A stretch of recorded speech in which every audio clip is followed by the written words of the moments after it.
Welcome back here to Warren Central High School. The North Central Panthers trail the Warren Central Warriors 20-10 here at halftime.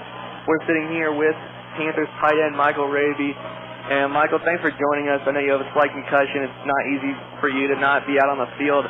But what have you thought about your team's performance in the first half? I was really impressed with the defense and the fact that they've been able to hold Warren Central under 20 points of the first half.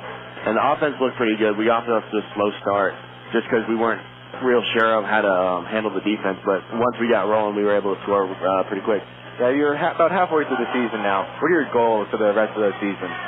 We would like to win out. We would like to beat Warren and Carmel, Terre Haute, Center Grove, and Terre Haute, and then eventually go on to the playoffs and win state. But our mentality at North Central is just one game at a time, and we can't look ahead past anybody, and we can't look towards the next game. We just go next game and then move on. High school football, many professional players said is some of the best times of their lives. What do you love most about football or high school football? Well, for football, it's just the brotherhood that you develop with the football players. There's nothing else on earth like NFL and college, but these are the guys that you start growing up with, making friends, your first friends in high school, because you get to practice with them during the summer. And that's pretty much what I like, is just the camaraderie that we have, the stick-to-itiveness to each other, and just the want to win between each other. And speaking of high school football, you started for about 3 years. What's the opponent you like to play most out of all of them? I don't really have a specific opponent that I like to play. Not the fact that that's a real tough question just because it depends on the game and the type of day and just the feel of the game. But I always like playing Warren because we knew we would get a good game from them. And honestly, it was one of my first good games of my career, so I would like to play them. So it was kind of hard not to play tonight. And Michael, congratulations. I know you committed to Ball State a little while ago. Can you talk a little bit about your plans and how that whole process worked?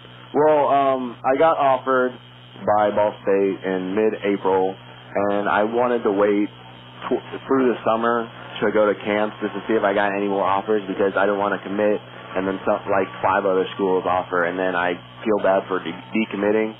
But once I got the offer, it felt like there was a huge monkey off my back because once you have that offer, you just feel a lot better and confident that you can play and without all this stress that I gotta not make mistakes in order to play because it's not that easy playing with that much stress on your back.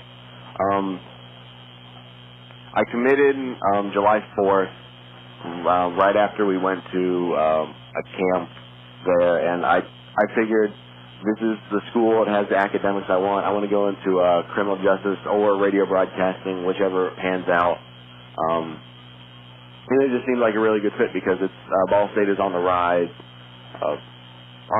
in the MAC and in the nation in recruiting in Indiana because IU, Purdue, Notre Dame don't seem to be having good years, so the recruiting level in Indiana is going to be a lot higher in Ball State because they beat IU and they could easily beat Purdue and give Notre Dame a run for their money.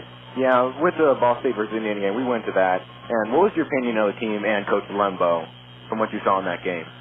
My opinion was that I liked the way that Ball State played. It's not like they got it easy because there were turnovers. There was no turnovers in the game, and that showed that they can actually beat Big Ten schools when they put their mind to it and don't create mistakes. They practically played the perfect game, but not knowing their offense real well, I don't know if they played the perfect game or close to the perfect game. And Coach Lembo, from what I saw, he's strict when he needs to be, but congratulating when needed, which is always nice because you don't always like a coach yelling down your throat every 2 seconds because you missed a block or you took a wrong step on a play. But when you score a touchdown, you get congratulations. He'll celebrate you with everything like that. Michael Raby, Panthers tight end, thanks for joining us. Look forward to seeing you back out on the field next week against Carmel. Absolutely. Thanks for having me. We'll take a 2-minute break. We'll be right back here. You're listening.